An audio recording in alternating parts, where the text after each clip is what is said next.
Hello, everybody, and thank you for tuning into the Liberty Report. With us today, we have Daniel McAdams, our co-host. Daniel, good to see you this morning. Good morning, Dr. Paul. How are you this morning? Doing well. Trying to improve the world. I'm having a struggle. maybe we ought to all go to sleep for, a generation. Maybe if we wake up, it'll be better. Yeah, I feel that way every day. But who knows, if we'd have done it a generation ago, things have not exactly improved. Yeah. We have to go through the ringer before that happens. Yeah. But in the meantime, let's have fun to tell news. the world what it would be like if they were all libertarians. Yeah, that's good news. Yeah. So, but we had an announcement this morning Big from announcement. yesterday, Yeah, big announcement. They handpicked.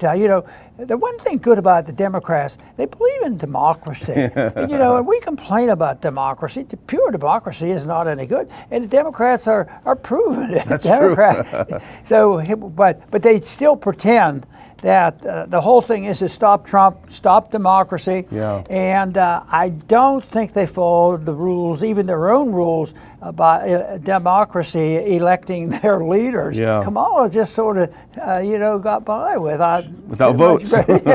Nobody had to vote for her. Yeah. Yet, who knows? She's in a position where she may well become a president. She could, And yeah. of course, now everybody's going to be pleased because she has picked a vice president candidate. Yeah. And I knew him a bit in the Congress. And a couple things I would say is that not exactly negative, in the sense that we never dealt in issues, so we were able to talk to each other. And I always thought of him as a friendly person and somebody that you didn't want to fight with. Yeah. So that means that maybe he will be.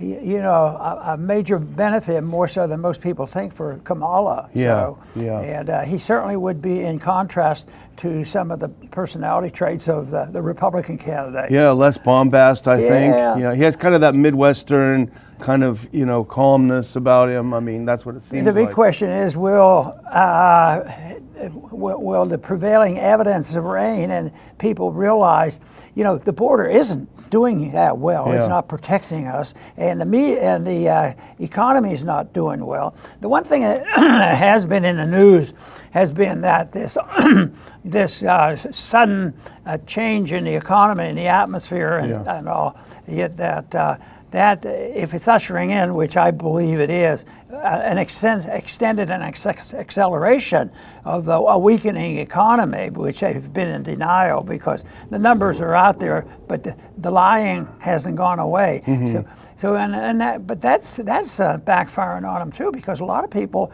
are saying, I'm having trouble. Yeah. And then they'll come out and say, the borders are secure. There's no inflation here, and the unemployment is not a problem. Just fine. We just count differently. Yeah. We count with a democracy in light of it. Yeah. So anyway, so that's where they are, and it'll be interesting. This is early now. Where she just announced it today. Just this morning, yeah. So it'll be interesting.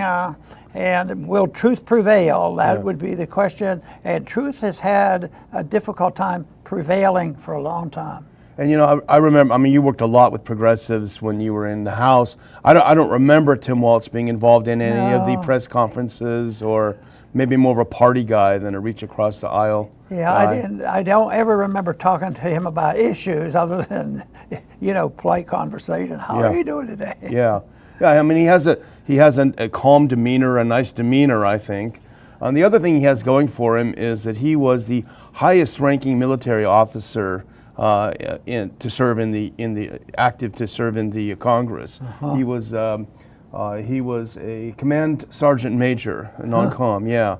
So I think a 20-year military career, high school football coach, I think, high school teacher. So he has that kind of definitely opposite of Kamala's, San Francisco credentials, that very, so it really is a counterbalance. Did he take that test that we have for all the candidates about understanding the Federal Reserve? I don't think he took that test. I don't think he's going to challenge that too much. But anyway, we can put the first one up. This is just NPR. I'm sure they're happy about it. They have a base Harris Taps Minnesota Governor Tim Walz as her running mate.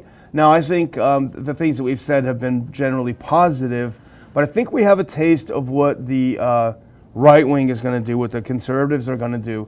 And they're going to make a pretty good case because, as you remember, Dr. Paul, we talked about this a lot back in 2020. Two big things. One was the George Floyd riots, and that was a big deal. That was upsetting to a lot of Americans. And two was the reaction to COVID. And he was terrible on both of those. He let them burn everything, mostly peaceful but fiery protests. He let them burn it down. He shut everything down in the state. So I think that's going to come back to haunt him. Here is Matt Walsh, who's a right-winger on the Daily Wire. And that's a powerful picture. He says, this is the image that defines Tim Walz. During the Floyd riots, he allowed a mob of thugs to burn a police station to the ground, excuse me, right in the middle of Minneapolis. Everything you need to know about him can be seen here. 1,000 words, as they say. And that's a good point, and that's going to be tough for them to deal with, I think. The other issue is, will the Republicans be able to use this in a proper manner? That's the big thing. Because sometimes they have good ideas and good problems going on in the world, but they don't benefit from them. So well, anyway, maybe it'll be different this time because the conditions are so bad. I even thought, over the year, seeing you never being bragging about the Republicans, but thinking, well, the opposition is so bad. Well, how are they going to get elected? But they continue to get elected, and some of the people in the Republican Party who are supposed to be challenging these bad policies, they contribute to it. Yeah, a lot of them just want to call names. Well, speaking of calling names, one of the things that Walz recently, maybe this tipped it over for him and got him the VP nod, but he sort of coined the term Republicans are weird. If you remember, because everyone was saying J.D. Vance is weird, everyone is weird, everyone's weird. I think that kind of reminds me of when Hillary talked about Trump supporters as deplorables.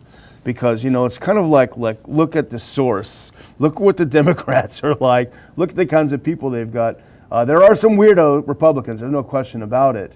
But just if I can do one more right-winger, this is Charlie Kirk, and he's got a couple of things as a preview, I think, of what the Republicans are going to do. And he says, let's make sure America knows who you are. You helped ignite the George Floyd riots. We've talked about that. Minneapolis burned. You stalled on deploying the National Guard for an entire day, blaming the city for not submitting the right paperwork. You let your daughter leak the Guard's deployment plans online so rioters would know how long they had to loot the city with impunity. Minneapolis is a war zone because of you. That was pretty bad. He also says, just after the attempted murder of Donald Trump, you called him and his supporters fascists, egging on the same rhetoric that led him to being shot in the first place. This is the other thing they're going to probably hit him with, Dr. Paul. You've overseen some of the most radical youth trans surgery laws in the country. Under your leadership, teenagers can get their parts chopped off and get sterilized, and your government calls it health care. And just one other little bit more. So that's going to be a tough one, I think, for him, Dr. Paul. If you can go to the next one really quick, I just want to read. This one is going to hit you, Dr. Paul. You have the most radical abortion laws in the country, 0 limits. Now, this is awful. I hate to even say it on the live show. Every year, 5 to 6 babies are born alive and then murdered legally under laws you support. Immigration, you famously said you wanted to provide a ladder so people can come over Trump's walls.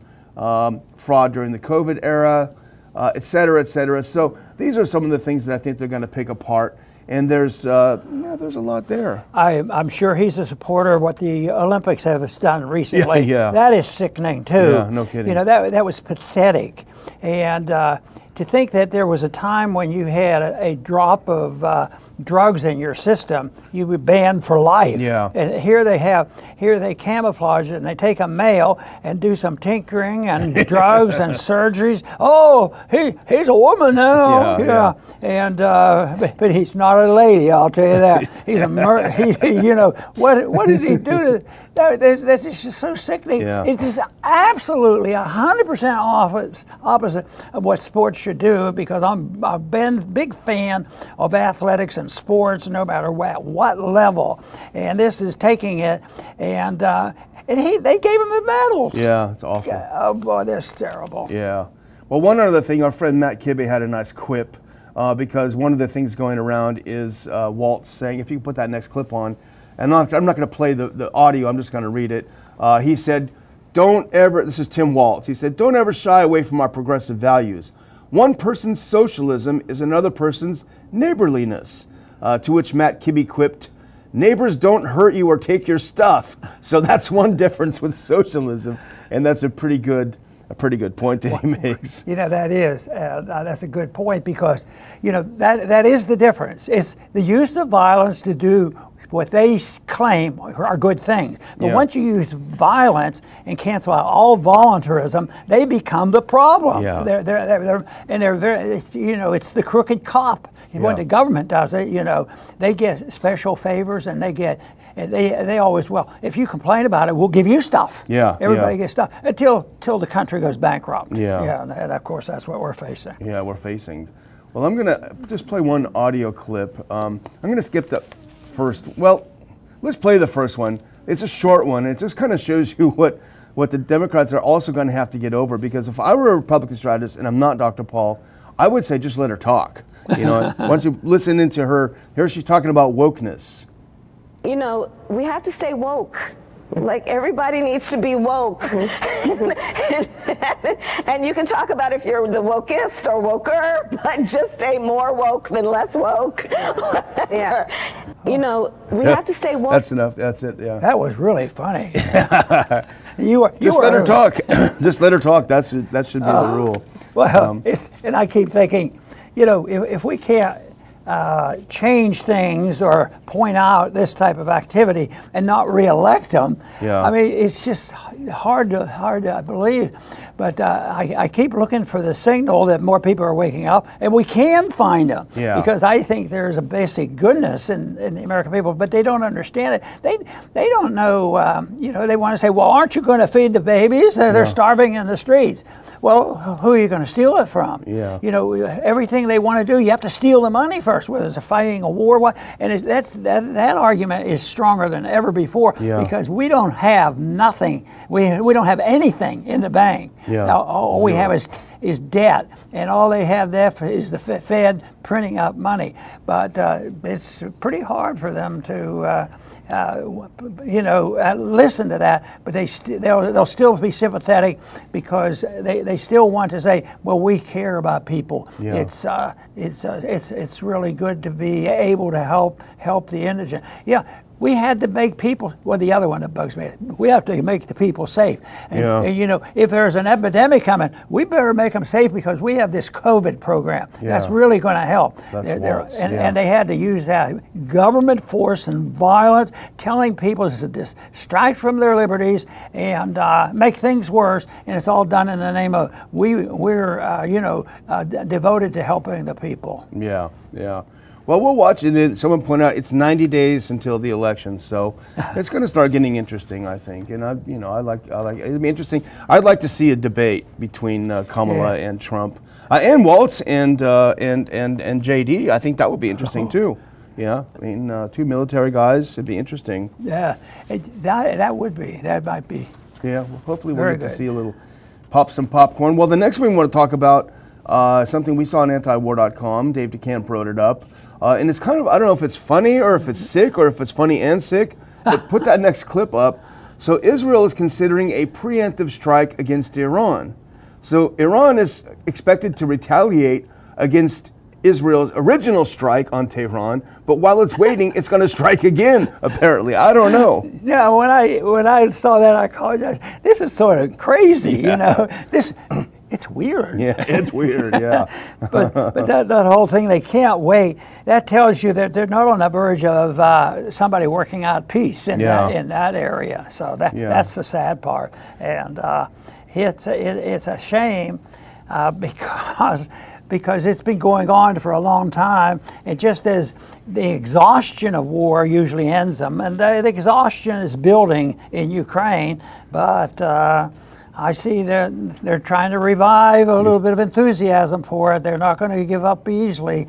We have to fight war until the bitter end, and everybody's dead. Yeah. But it's a pity. I mean, I was just looking on Twitter X before we started, and Kim.com, who I have a lot of admiration for, but he put out a tweet/post saying, Israel don't retaliate because it's just what they want. You're playing into their hands. The U.S. and Israel is going to collapse on its own because it's in absolute bankruptcy financially. So that could be a good point as well. But, I mean, it's just crazy. And, of course, they'll find a way of being the victim even though they will have attacked them twice, Yeah. But and it's the home folks that really want them to retaliate because they don't want to look like they're weak. You know? Which are not going to do Israel any favors. Well, I'm not going to play this clip. I just did I'm going to read it. But the State Department spokespeople, I always thought it keeps getting worse with each administration. I think we're really at the bottom of the barrel now. These guys are really, really, really bad. But and I think the press corps is starting to get frustrated with them. The lies are just coming a mile a minute. And here, if you put this one up, so he was getting grilled, the State Department spokesperson, and the question was from one of the journalists, so you say Israel has a right to defend yourself, why doesn't Iran? To which the State Department spokesman replied, I get your point, but it's not useful for anyone. So, I mean, because we don't want that to happen. I mean, that's what you always say, that they have a right to defend themselves, but it doesn't anyone else. And here he's basically saying it. But we wish they wouldn't. I think we're winning one part of the argument, because when we hear stuff and look at a poll or a commission report and all that, we start with they're lying to us, and then we try to sort it out because maybe we can pick out bits and pieces of what's going on. But they look at this and they say, "Oh, that's a lie." But that's going to help us. Yeah. They endorse the lie, Yeah. and they know about that. They say, well, it's just you have to do that to maintain order, to have socialists win, and authoritarians win that way. So, but there's the other people, though, that do get sick and tired of it, and there's even now there's still a few every once in a while. I get so sick and tired of hearing that I'm not going to turn my TV on. Yeah, that's probably a wise thing to do anyway. But it's like you're right, it's nihilism. I know it's a lie, but it'll help me. Total nihilism. Well, the last thing we wanted to bring attention to, and we saw it via Zero Hedge, is Jim Quinn, who's a very astute observer. And he's got a piece out called Everybody Knows. We can put that clip up.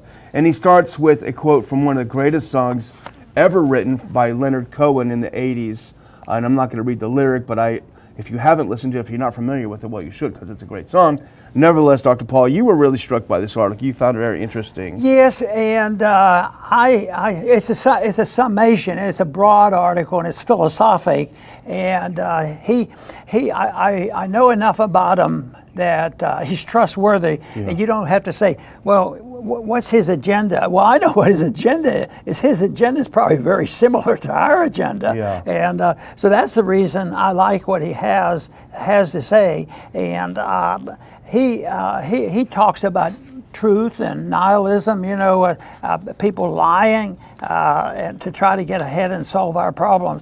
And this to me is the kind of articles that we should hear more of. But he's a good writer, and he knows history, and that's why we clipped this.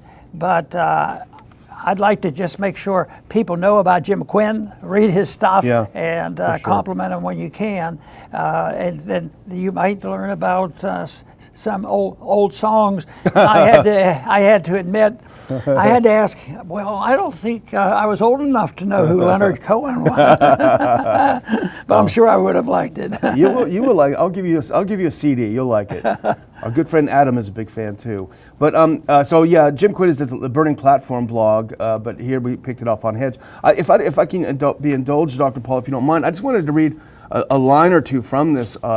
Because you're right, it's a philosophical piece. We can't really go into the details of it, but a couple of things struck me, because the line from Leonard Cohen is, everybody knows the good guys lost. And if you can put up that next clip, he says it was not so evident at that point. He's talking about back when he was written in the 80s, that the good guys, you and me, lost the war. Cohen didn't know it at the time, but he was describing the deep state, invisible government control over every aspect of our lives. The dystopia he describes has grown 100-fold in the 37 years since he wrote the song, and it keeps getting worse. We are approaching our rendezvous with destiny, and everybody who's capable of critical thought knows the next several years will be fraught with peril, determining the future course of mankind. That's Interesting quote. Yeah, that's great, and I think music is a great place to spread a message. True, it does. Yeah, it does. Yeah, and Cohen's one of the best, I think. So I'm going to wind it down if you think we're about done, or do you have some more to say with Cohen? I want to, I want to quote. He quoted. Oh, okay, yeah. George Orwell. Oh, yeah. There's a very good quote. Because I didn't see who wrote it, and I read this. The more I went down there, this is from Orwell. Yeah. But he was satisfied to, be putting this out. So this is George Orwell, as quoted by Jim Gwynn. Jim Gwynn, yeah. The war is not meant to be won. It is meant to be continuous. Hierarchical society is only possible on the basis of poverty and ignorance. The war is waged by the ruling group against its own subject, and its object is not the victory over either Eurasia or East Asia, but to keep the very structure of society intact. And I would say, no matter what. No matter what, added yeah. that. So that's a strong sentiment, and it's not like we invented these problems and these discussion and these ideas. I think George Orwell was ahead of most of us. Yeah, we should invite Quinn to speak at one of our events. I think it'd be interesting. Oh boy, we should. I made a note of it just now. But I'm going to close out by doing two things. One, I haven't done this in a while, but I'm going to ask you to do something very easy for us, which is just hit that thumbs up. Whatever platform you're watching this on, whether it be like or a thumbs up or what have you, that helps us reach a broader audience, doesn't cost you a nickel, and it's very helpful. And if you can put that last clip up, a reminder of the great people we're going to have speak at our conference this year. And this is one I have not met in person, but I have admired for decades. Professor John Mearsheimer from the University of Chicago. And this quote we're having up here is, as far as I'm concerned, the Republican Democrats on foreign policy are like Tweedledum and Tweedledee. There's just no difference between them. He's going to explain that and much more about his philosophy at the Ron Paul Institute Conference, August 31st in Dulles, Virginia.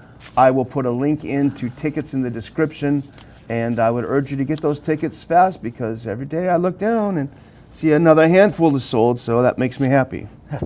Okay, I want to go back to talking about Kamala's and her choice for vice president. She's saying, well, the title of Hillary Clinton's endorsement of Kamala Harris, and it goes, 2 days after Biden endorsed Kamala Harris for the presidency, Hillary Clinton did likewise. So the reason I'm reading this is that's a warning. Boy, now we're really up against it. But it might just be that she was not the best candidate ever either. And you already mentioned how she would get into trouble. And Kamala Harris can win and make history. Harris' record and character will be distorted and disparaged by a flood of disinformation and the kind of ugly prejudice we're already hearing from MAGA mouthpieces. So she's setting it up, but I would say that shouldn't scare the Republicans. Hillary has joined, more identification, but I still think there's one thing. She mentioned there, but I don't think she can accuse us of it. Harris' record and character, the way Republicans will distort and disparage by a flood of information and kind of prejudice from MAGA. So I would say that we made an effort. The little bit I knew about him, it wasn't ugly. But the people, go to this. But I don't think, even this is not the best political thing to do. Hide behind Hillary that she's going to get some votes for him. Mm-hmm. So I would say the best thing to gain votes and gain credibility is tell the truth. And I always was amazed that speeches that I gave, I leveled with all the young people, especially. Big trouble ahead, big trouble ahead. And then they called me optimistic. And it finally dawned on me that what they're optimistic about is they're hearing a straight story and they believe what I was saying and they knew it was serious, but they also mentioned that he gave us some answers, that we can solve some of these problems, these economics problems, and that they weren't very complicated. So I'll continue to do that because I so strongly believe in it. I want to thank everybody for tuning in today to the Liberty Report. Please come back soon.